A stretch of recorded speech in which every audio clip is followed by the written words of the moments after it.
To Sherlock Holmes, she is always the woman. I have seldom heard him mention her under any other name. In his eyes, she eclipses and predominates the whole of her sex. It was not that he felt any emotion akin to love for Irene Adler. All emotions, and that one particularly, were abhorrent to his cold, precise, but admirably balanced mind. He was, I take it, the most perfect reasoning and observing machine that the world has seen, but as a lover, he would have placed himself in a false position. He never spoke of the softer passions, save with a jibe and a sneer. They were admirable things for the observer, excellent for drawing the veil from men's motives and actions, but for the trained reasoner to admit such intrusions into his own delicate and finely adjusted temperament was to introduce a distracting factor which might throw a doubt upon all his mental results. Grit in a sensitive instrument or a crack in one of his own high-power lenses would not be more disturbing than a strong emotion in a nature such as his. And yet there was but one woman to him, and that woman was the late Irene Adler, of dubious and questionable memory. I had seen little of Holmes lately. My marriage had drifted us away from each other. My own complete happiness and the home-centered interests which rise up around the man who first finds himself master of his own establishment were sufficient to absorb all my attention, while Holmes, who loathed every form of society with his whole Bohemian soul, remained in our lodgings in Baker Street, buried among his old books, and alternating from week to week between cocaine and ambition, the drowsiness of the drug, and the fierce energy of his own keen nature. He was still, as ever, deeply attracted by the study of crime, and occupied his immense faculties and extraordinary powers of observation in following out those clues and clearing up those mysteries which had been abandoned as hopeless by the official police. From time to time, I heard some vague account of his doings, of his summons to Odessa in the case of the Trepoff murder, of his clearing up of the singular tragedy of the Atkinson brothers at Trincomalee, and finally of the mission which he had accomplished so delicately and successfully for the reigning family of Holland. Beyond these signs of his activity, however, which I merely shared with all the readers of the daily press, I knew little of my former friend and companion. One night, it was on the 20th of March, 1888, I was returning from a journey to a patient, for I had now returned to civil practice, when my way led me through Baker Street. As I passed the well-remembered door, which must always be associated in my mind with my wooing and with the dark incidents of the study in scarlet, I was seized with a keen desire to see Holmes again and to know how he was employing his extraordinary powers. His rooms were brilliantly lit, and even as I looked up, I saw his tall, spare figure pass twice in a dark silhouette against the blind. He was pacing the room swiftly, eagerly, with his head sunk upon his chest and his hands clasped behind him.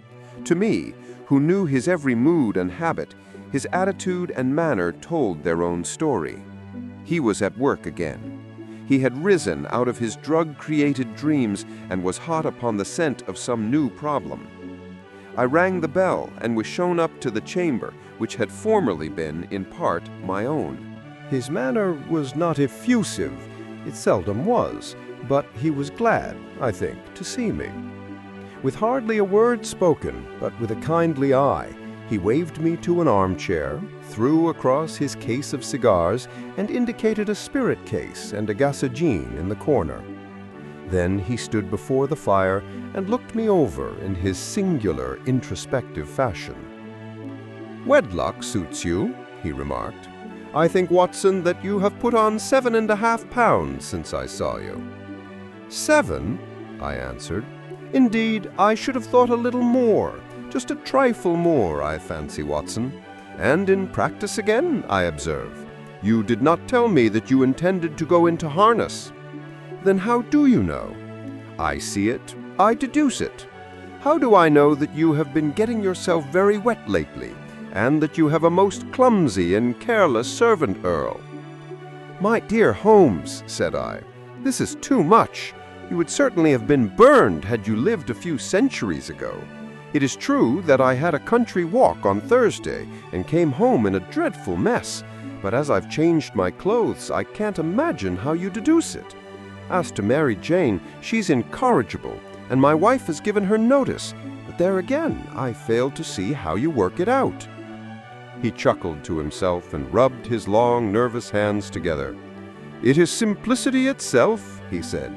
"My eyes tell me that on the inside of your left shoe, just where the firelight strikes it, the leather is scored by 6 almost parallel cuts. Obviously, they have been caused by someone who has very carelessly scraped round the edges of the sole in order to remove crusted mud from it. Hence, you see, my double deduction that you had been out in vile weather, and that you had a particularly malignant boot-slitting specimen of the London slavey. As to your practice, if a gentleman walks into my rooms, smelling of iodoform, with a black mark of nitrate of silver upon his right forefinger, and a bulge on the right side of his top hat to show where he has secreted his stethoscope, I must be dull indeed if I do not pronounce him to be an active member of the medical profession." I couldn't help laughing at the ease with which he explained his process of deduction.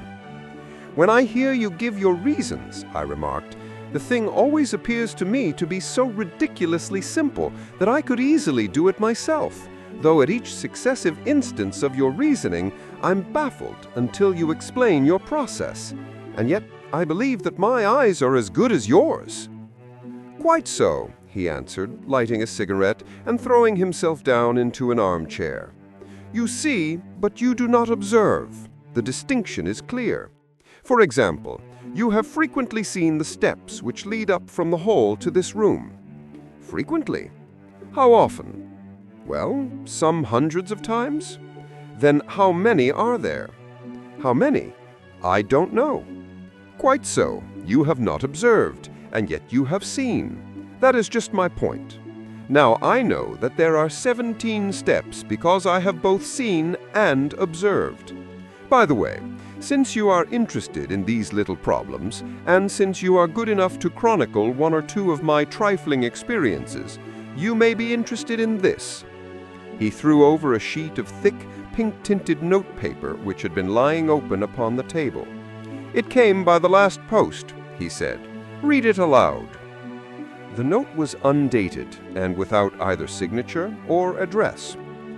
"There will call upon you tonight at 7:45 a gentleman who desires to consult you upon a matter of the very deepest moment. Your recent services to one of the royal houses of Europe have shown you to be one who may be safely trusted with matters which are of an importance which can hardly be exaggerated. This account of you we have from all quarters received. Be in your chamber then at that hour, and do not take it amiss if your visitor wear a mask."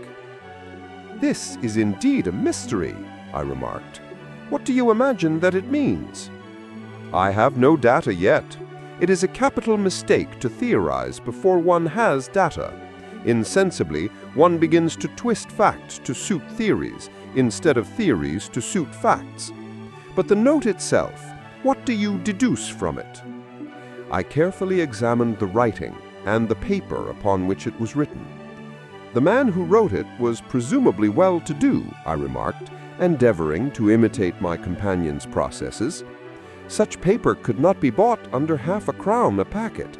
It is peculiarly strong and stiff." "Peculiar, that is the very word," said Holmes. "It is not an English paper at all. Hold it up to the light." I did so, and saw a large E with a small g, a P, and a large G with a small t woven into the texture of the paper. "What do you make of that?" asked Holmes.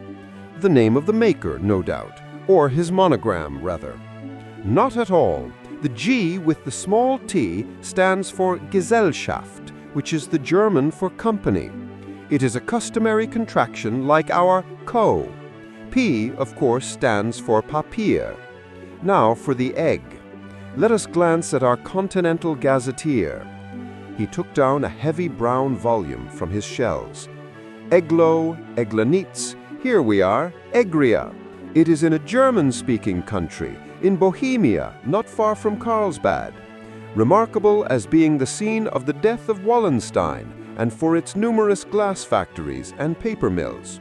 Ha-ha, my boy, what do you make of that? His eyes sparkled, and he sent up a great blue triumphant cloud from his cigarette. The paper was made in Bohemia, I said. Precisely, and the man who wrote the note is a German. Do you note the peculiar construction of the sentence, "This account of you we have from all quarters received"? A French or Russian could not have written that. It is the German who is so uncourteous to his verbs. It only remains, therefore, to discover what is wanted by this German who writes on Bohemian paper and prefers wearing a mask to showing his face. And here he comes, if I am not mistaken, to resolve all our doubts. As he spoke, there was the sharp sound of horses' hoofs and grating wheels against the curb, followed by a sharp pull at the bell. Holmes whistled. "A pair by the sound," said he. "Yes," he continued, glancing out of the window. "A nice little brougham and a pair of beauties. 150 guineas apiece. There's money in this case, Watson, if there is nothing else. I think that I had better go, Holmes." "Not a bit, Doctor. Stay where you are. I am lost without my Boswell. And this promises to be interesting. It would be a pity to miss it. But your client? Never mind him. I may want your help, and so may he. Here he comes. Sit down in that armchair, Doctor, and give us your best attention." A slow and heavy step, which had been heard upon the stairs and in the passage, paused immediately outside the door. Then there was a loud and authoritative tap. "Come in," said Holmes. A man entered who could hardly have been less than 6 feet 6 inches in height, with the chest and limbs of a Hercules. His dress was rich, with a richness which would, in England, be looked upon as akin to bad taste.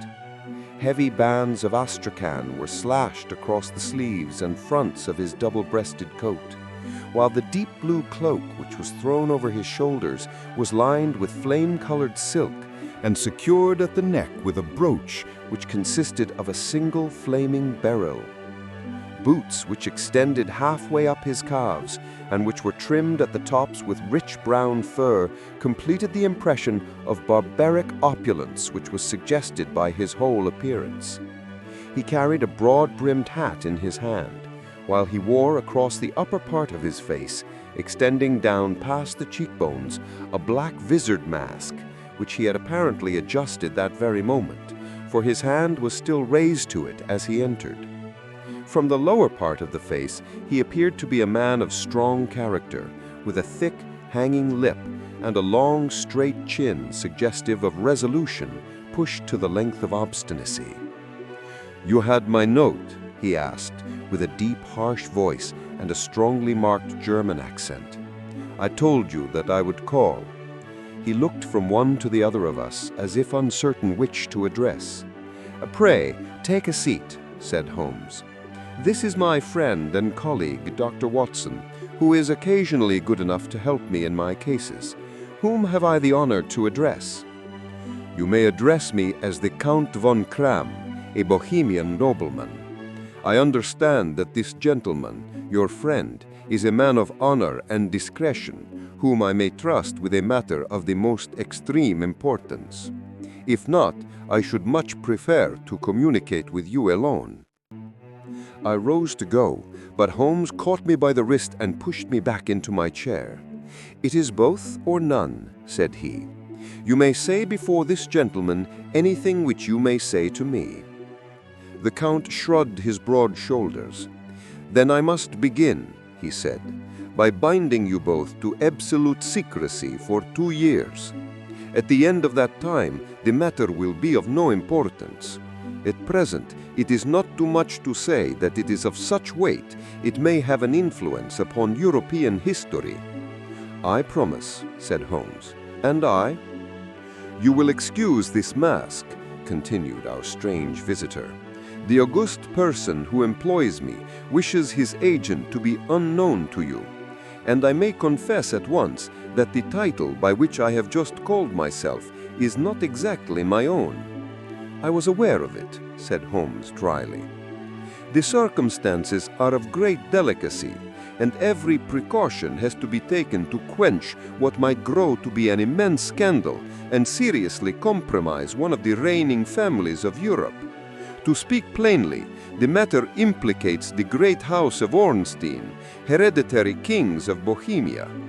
"I was also aware of that," murmured Holmes, settling himself down in his armchair and closing his eyes.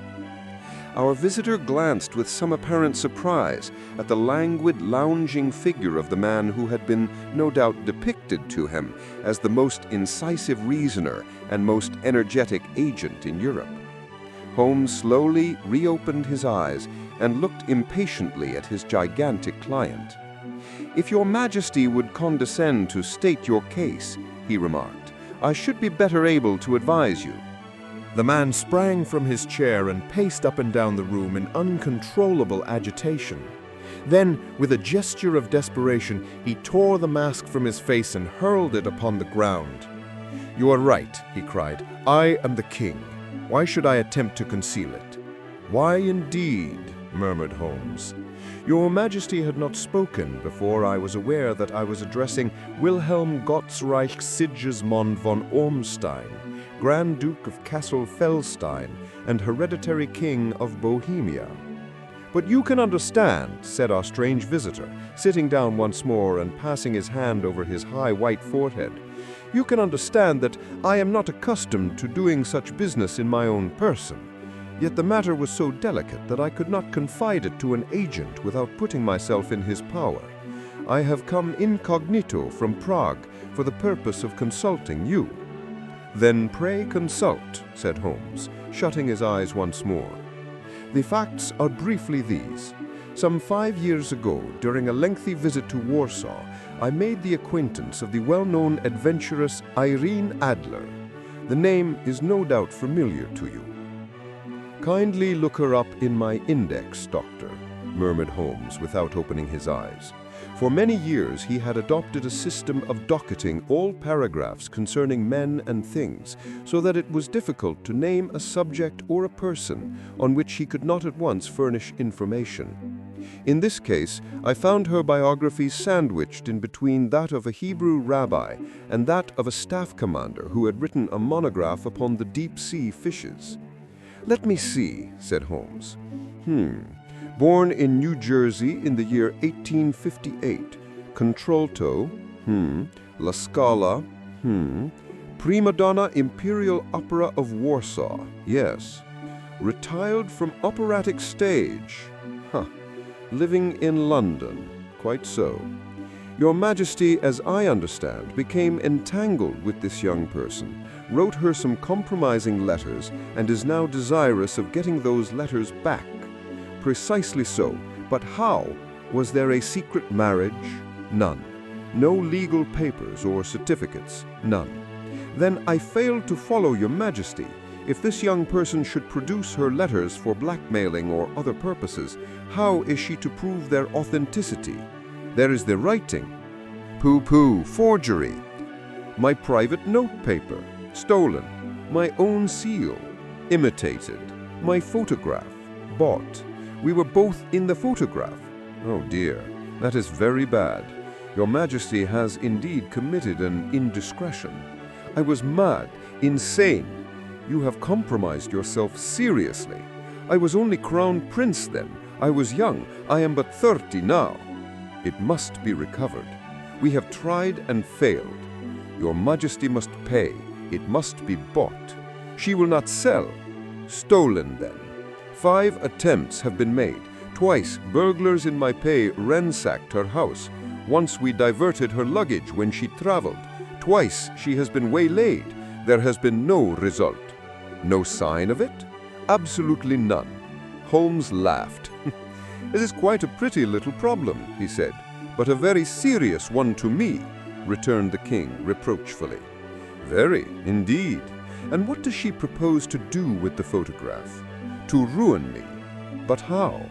I am about to be married, so I have heard, to Clotilde Lothman von Saxe-Nenningen, second daughter of the King of Scandinavia. You may know the strict principles of her family. She is herself the very soul of delicacy. A shadow of a doubt as to my conduct would bring the matter to an end. And Irene Adler? She threatens to send them the photograph, and she will do it. I know that she will do it. You do not know her, but she has a soul of steel. She has the face of the most beautiful of women and the mind of the most resolute of men. Rather than I should marry another woman, there are no lengths to which she would not go. None. You are sure that she has not sent it yet? I am sure. And why? Because she has said that she would send it on the day when the betrothal was publicly proclaimed. That will be next Monday. Oh, then we have 3 days yet, said Holmes with a yawn. That is very fortunate, as I have 1 or 2 matters of importance to look into just at present. Your Majesty will of course stay in London for the present? Certainly. You will find me at the Langham under the name of the Count von Kram. Then I shall drop you a line to let you know how we progress. Pray do so. I shall be all anxiety. Then as to money, you have carte blanche. Absolutely. I tell you that I would give one of the provinces of my kingdom to have that photograph. And for present expenses. The king took a heavy chamois leather bag from under his cloak and laid it on the table.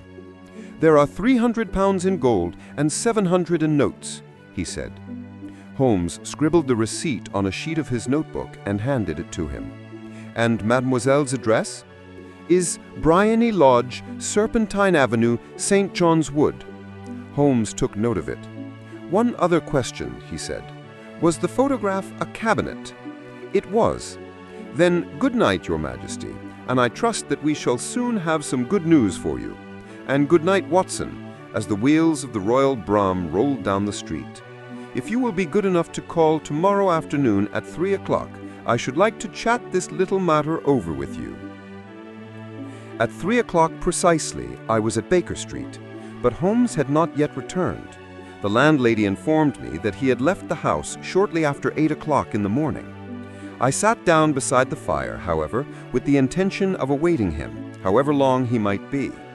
I was already deeply interested in his inquiry, for though it was surrounded by none of the grim and strange features which were associated with the 2 crimes which I have already recorded, still the nature of the case and the exalted station of his client gave it a character of its own. Indeed, apart from the nature of the investigation which my friend had on hand, there was something in his masterful grasp of a situation and his keen, incisive reasoning that made it a pleasure for me to study his system of work and to follow the quick, subtle methods by which he disentangled the most inextricable mysteries. So accustomed I was to his invariable success that the very possibility of his failing had ceased to enter into my head. It was close upon 4 before the door opened and a drunken-looking groom, ill-kempt and side-whiskered, with an inflamed face and disreputable clothes, walked into the room. Accustomed as I was to my friend's amazing powers in the use of disguises, I had to look 3 times before I was certain that it was indeed he. With a nod, he vanished into the bedroom, whence he emerged in 5 minutes, tweed-suited and respectable as of old. Putting his hands into his pockets, he stretched out his legs in front of the fire and laughed heartily for some minutes. "Well, really," he cried, and then he choked and laughed again until he was obliged to lie back, limp and helpless in the chair. "What is it? It's quite too funny. I'm sure you could never guess how I employed my morning or what I ended by doing." "I can't imagine. I suppose that you have been watching the habits and perhaps the house of Miss Irene Adler." "Quite so, but the sequel was rather unusual. I will tell you, however. I left the house a little after 8 o'clock this morning in the character of a groom out of work. There is a wonderful sympathy and freemasonry among horsey men. Be one of them, and you will know all that there is to know. I soon found Bryony Lodge. It is a bijou villa with a garden at the back, but built out in front right up to the road, 2 stories. Chubb lock to the door. Large sitting room on the right side, well furnished with long windows almost to the floor, and those preposterous English window fasteners which a child could open. Behind there was nothing remarkable, save that the passage window could be reached from the top of the coach house. I walked around it and examined it closely from every point of view, but without noting anything else of interest. I then lounged down the street and found, as I expected, that there was a mews in a lane which runs down by one wall of the garden. I lent the ostlers a hand in rubbing down their horses, and received in exchange 2pence, a glass of half and half, 2 fills of shag tobacco, and as much information as I could desire about Miss Adler, to say nothing of half a dozen other people in the neighborhood in whom I was not in the least interested, but whose biographies I was compelled to listen to. "And what of Irene Adler?" I asked. "Oh, she has turned all the men's heads down in that part. She is the daintiest thing under a bonnet on this planet. So say the Serpentine Mews to a man. She lives quietly, sings at concerts, drives out at 5 every day, and returns at 7 sharp for dinner. Seldom goes out at other times, except when she sings. Has only 1 male visitor, but a good deal of him. He is dark, handsome, and dashing, never calls less than once a day, and often twice. He is a Mr. Godfrey Norton of the Inner Temple. See the advantages of a cabman as a confidant. They had driven him home a dozen times from Serpentine Mews and knew all about him. When I had listened to all they had to tell, I began to walk up and down near Bryony Lodge once more, and to think over my plan of campaign. This Godfrey Norton was evidently an important factor in the matter. He was a lawyer. That sounded ominous. What was the relation between them, and what the object of his repeated visits? Was she his client, his friend, or his mistress? If the former, she had probably transferred the photograph to his keeping. If the latter, it was less likely. On the issue of this question depended whether I should continue my work at Bryony Lodge or turn my attention to the gentleman's chambers in the temple. It was a delicate point, and it widened the field of my inquiry. I fear that I bore you with these details, but I have to let you see my little difficulties if you are to understand the situation. "I am following you closely," I answered. I was still balancing the matter in my mind when a hansom cab drove up to Bryony Lodge and a gentleman sprang out. He was a remarkably handsome man, dark, aquiline, and mustached, evidently the man of whom I had heard. He appeared to be in a great hurry, shouted to the cabman to wait, and brushed past the maid who opened the door with the air of a man who was thoroughly at home. He was in the house about half an hour, and I could catch glimpses of him in the windows of the sitting room, pacing up and down, talking excitedly, and waving his arms. Of her I could see nothing. Presently he emerged looking even more flurried than before. As he stepped up to the cab, he pulled a gold watch from his pocket and looked at it earnestly. "Drive like the devil, first to Gross and Hankey's in Regent Street, and then to the Church of St. Monica in Edgware Road. Half a guinea if you do it in 20 minutes. Away they went, and I was just wondering whether I should not do well to follow them, when up the lane came a neat little landau, the coachman with his coat only half buttoned and his tie under his ear, while all the tags of his harness were sticking out of the buckles. It hadn't pulled up before she shot out of the hall door and into it. I only caught a glimpse of her at the moment, but she was a lovely woman, with a face that a man might die for. "The Church of St. Monica, John, and half a sovereign if you reach it in 20 minutes. This was too good to lose, Watson. I was just balancing whether I should run for it or whether I should perch behind her landau when a cab came through the street. The driver looked twice at such a shabby fare, but I jumped in before he could object. "The Church of St. Monica," I said, "and half a sovereign if you reach it in 20 minutes." It was 25 minutes to 12, and of course it was clear enough what was in the wind. My cabbie drove fast. I don't think I ever drove faster, but the others were there before us. The cab and the landau with their steaming horses were in front of the door when I arrived. I paid the man and hurried into the church. There was not a soul there save the two whom I had followed and a surpliced clergyman who seemed to be expostulating with them. They were all three standing in a knot in front of the altar. I lounged up the side aisle like any other idler who has dropped into a church. Suddenly, to my surprise, the three at the altar faced round to me, and Godfrey Norton came running as hard as he could toward me. "Thank God," he cried. "You'll do. Come, come." "What then?" I asked. "Come, man, come. Only 3 minutes or it won't be legal."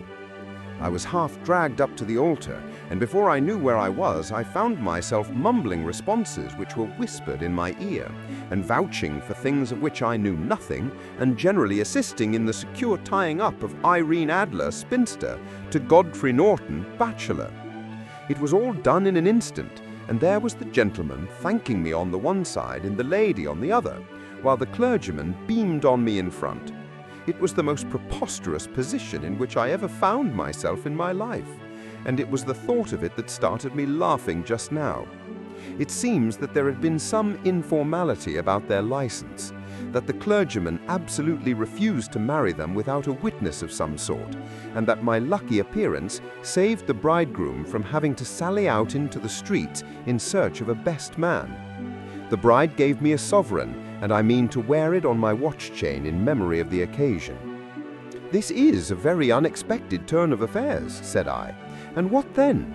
"Well, I found my plans very seriously menaced. It looked as if the pair might take an immediate departure, and so necessitate very prompt and energetic measures on my part. At the church door, however, they separated, he driving back to the temple, and she to her own house. "I shall drive out in the park at 5 as usual," she said as she left him. I heard no more. They drove away in different directions, and I went off to make my own arrangements. "Which are?" "Some cold beef and a glass of beer," he answered, ringing the bell. "I have been too busy to think of food, and I am likely to be busier still this evening. By the way, Doctor, I shall want your cooperation." "I shall be delighted." "Do you not mind breaking the law?" "Not in the least." "Nor running a chance of arrest?" "Not in a good cause." "Oh, the cause is excellent." "Then I am your man." "I was sure that I might rely on you." "But what is it you wish?" "When Mrs. Turner has brought in the tray, I will make it clear to you. Now," he said as he turned hungrily on the simple fare that our landlady had provided, "I must discuss it while I eat, for I have not much time. It is nearly 5 now. In 2 hours we must be on the scene of action. Miss Irene, or Madame rather, returns from her drive at 7. We must be at Bryony Lodge to meet her." "And what then?" "You must leave that to me. I have already arranged what is to occur. There is only one point on which I must insist. You must not interfere, come what may. You understand?" "I am to be neutral?" "To do nothing whatever. There will be probably some small unpleasantness. Do not join in it. It will end in my being conveyed into the house. 4 or 5 minutes afterwards, the sitting-room window will open. You are to station yourself close to that open window." "Yes." "You are to watch me, for I will be visible to you." "Yes." "And when I raise my hand, so, you will throw into the room what I give you to throw, and will at the same time raise the cry of fire. You quite follow me?" "Entirely." "It is nothing very formidable," he said, taking a long cigar-shaped roll from his pocket. "It is an ordinary plumber's smoke rocket, fitted with a cap at either end to make it self-lighting. Your task is confined to that. When you raise your cry of fire, it will be taken up by quite a number of people. You may then walk to the end of the street, and I will rejoin you in 10 minutes. I hope that I have made myself clear. I am to remain neutral, to get near the window, to watch you, and at the signal to throw in this object, then to raise the cry of fire and to wait you at the corner of the street." "Precisely. Then you may entirely rely on me." "That is excellent. I think perhaps it is almost time that I prepare for the new role I have to play." He disappeared into his bedroom and returned in a few minutes in the character of an amiable and simple-minded nonconformist clergyman. His broad black hat, his baggy trousers, his white tie, his sympathetic smile, and general look of peering and benevolent curiosity were such as Mr. John Hare alone could have equaled. It was not merely that Holmes changed his costume. His expression, his manner, his very soul seemed to vary with every fresh part that he assumed. The stage lost a fine actor, even as science lost an acute reasoner when he became a specialist in crime. It was 6:15 when we left Baker Street, and it still wanted 10 minutes to the hour when we found ourselves in Serpentine Avenue. It was already dusk, and the lamps were just being lighted as we paced up and down in front of Briony Lodge, waiting for the coming of its occupant. The house was just such as I had pictured it from Sherlock Holmes' succinct description, but the locality appeared to be less private than I expected. On the contrary, for a small street in a quiet neighborhood, it was remarkably animated. There was a group of shabbily dressed men smoking and laughing in a corner, a scissors grinder with his wheel, 2 guardsmen who were flirting with a nurse girl, and several well-dressed young men who were lounging up and down with cigars in their mouths. "You see," remarked Holmes as we paced to and fro in front of the house, "this marriage rather simplifies matters. The photograph becomes a double-edged weapon now. The chances are that she would be as averse to its being seen by Mr. Godfrey Norton as our client is to its coming to the eyes of his princess. Now the question is, where are we to find the photograph?" "Where, indeed?" "It is most unlikely that she carries it about with her. It is cabinet size, too large for easy concealment about a woman's dress. She knows that the king is capable of having her waylaid and searched. 2 attempts of the sort have already been made. We may take it then that she does not carry it about with her." "Where then?" "Her banker or her lawyer. There is that double possibility, but I am inclined to think neither. Women are naturally secretive, and they like to do their own secreting. Why should she hand it over to anyone else? She could trust her own guardianship, but she could not tell what indirect or political influence might be brought to bear upon a businessman. Besides, remember that she had resolved to use it within a few days. It must be where she can lay her hands upon it. It must be in her own house." "But it has been twice burgled." "Pshaw! They did not know how to look." "But how will you look?" "I will not look." "What then?" "I will get her to show me." "But she will refuse." "She will not be able to. But I hear the rumble of wheels. It is her carriage. Now carry out my orders to the letter." As he spoke, the gleam of the sidelights of a carriage came round the curve of the avenue. It was a smart little landau which rattled up to the door of Briony Lodge. As it pulled up, one of the loafing men at the corner dashed forward to open the door in the hope of earning a copper, but was elbowed away by another loafer who had rushed up with the same intention. A fierce quarrel broke out, which was increased by the 2 guardsmen who took sides with one of the loungers, and by the scissors grinder who was equally hot upon the other side. A blow was struck, and in an instant the lady, who had stepped from her carriage, was the center of a little knot of flushed and struggling men who struck savagely at each other with their fists and sticks. Holmes dashed into the crowd to protect the lady, but just as he reached her, he gave a cry and dropped to the ground with the blood running freely down his face. At his fall, the guardsmen took to their heels in one direction and the loungers in the other, while a number of better-dressed people, who had watched the scuffle without taking part in it, crowded in to help the lady and to attend to the injured man. Irene Adler, as I will still call her, had hurried up the steps, but she stood at the top with her superb figure outlined against the lights of the hall, looking back into the street. "Is the poor gentleman much hurt?" she asked. "He is dead," cried several voices. "No, no, there's life in him," shouted another. "But he'll be gone before you can get him to hospital." "He's a brave fellow," said a woman. "They would have had the lady's purse and watch if it hadn't been for him. They were a gang, and a rough one too. Ah, he's braving now." "He can't lie in the street. May we bring him in, ma'am?" "Surely. Bring him into the sitting room. There is a comfortable sofa. This way, please." Slowly and solemnly he was borne into Bryony Lodge and laid out in the principal room, while I still observed the proceedings from my post by the window. The lamps had been lit, but the blinds had not been drawn, so that I could see Holmes as he lay upon the couch.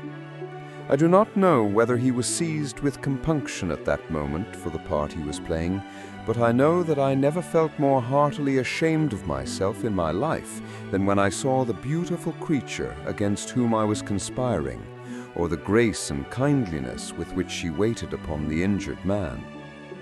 And yet it would be the blackest treachery to Holmes to draw back now from the part which he had entrusted to me. I hardened my heart and took the smoke rocket from under my ulster. After all, I thought, we are not injuring her. We are but preventing her from injuring another. Holmes had sat up upon the couch, and I saw him motion like a man who is in need of air. A maid rushed across and threw open the window. At the same instant, I saw him raise his hand, and at the signal, I tossed my rocket into the room with a cry of "Fire!" The word was no sooner out of my mouth than the whole crowd of spectators, well-dressed and ill, gentlemen, ostlers, and servant maids, joined in a general shriek of "Fire!" Thick clouds of smoke curled through the room and out at the open window. I caught a glimpse of rushing figures, and a moment later the voice of Holmes from within assuring them that it was a false alarm. Slipping through the shouting crowd, I made my way to the corner of the street, and in 10 minutes was rejoiced to find my friend's arm in mine and to get away from the scene of uproar. He walked swiftly and in silence for some few minutes until we had turned down one of the quiet streets which lead towards the Edgware Road. "You did it very nicely, Doctor," he remarked. "Nothing could have been better. It is all right." "You have the photograph?" "I know where it is." "And how did you find out?" "She showed me, as I told you she would." "I am still in the dark." "I do not wish to make a mystery," said he, laughing. "The matter was perfectly simple. You, of course, saw that everyone in the street was an accomplice. They were all engaged for the evening. I guessed as much. Then, when the row broke out, I had a little moist red paint in the palm of my hand. I rushed forward, fell down, clapped my hand to my face, and became a piteous spectacle. It is an old trick. That also I could fathom. Then they carried me in. She was bound to have me in. What else could she do?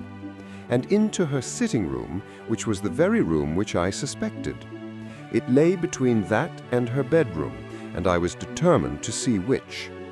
They laid me on a couch, I motioned for air, they were compelled to open the window, and you had your chance. How did that help you? It was all important. When a woman thinks that her house is on fire, her instinct is at once to rush to the thing which she values most.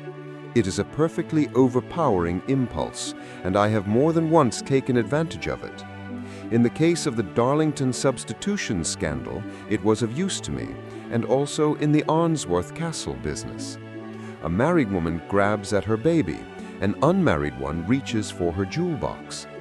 Now, it was clear to me that Our Lady of today had nothing in the house more precious to her than what we are in quest of. She would rush to secure it. The alarm of fire was admirably done. The smoke and shouting were enough to shake nerves of steel. She responded beautifully. The photograph is in a recess behind a sliding panel just above the right bell pull. She was there in an instant, and I caught a glimpse of it as she half drew it out.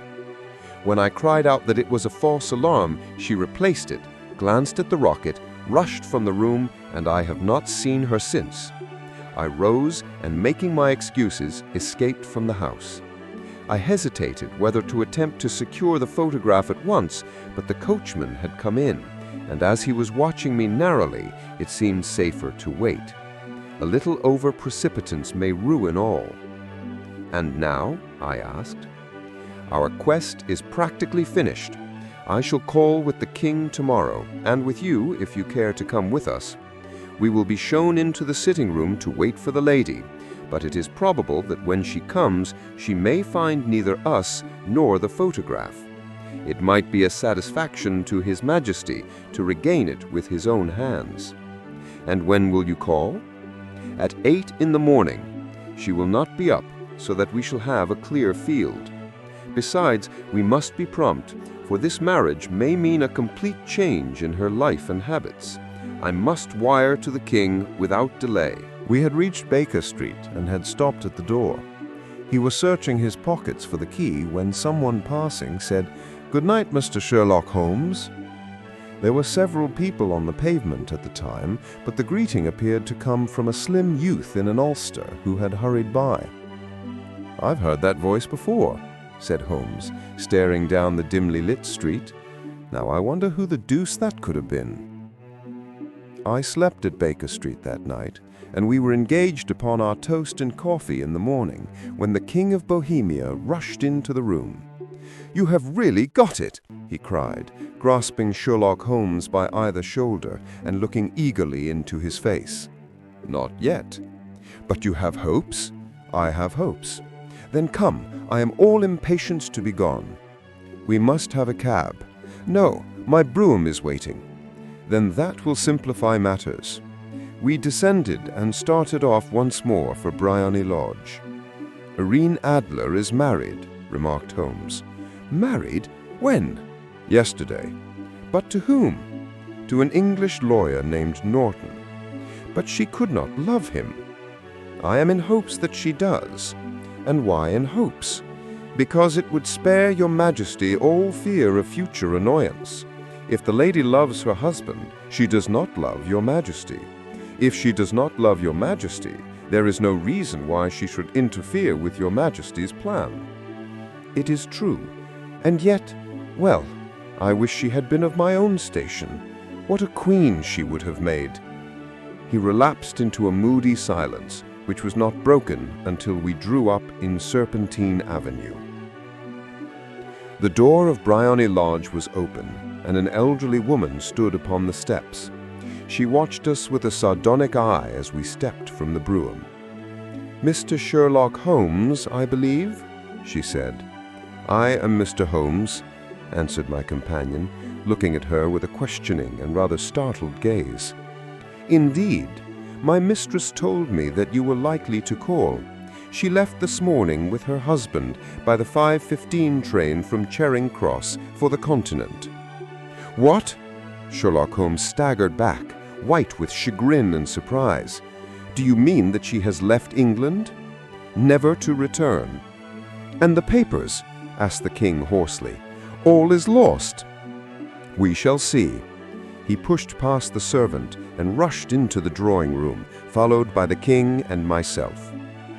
The furniture was scattered about in every direction, with dismantled shelves and open drawers, as if the lady had hurriedly ransacked them before her flight.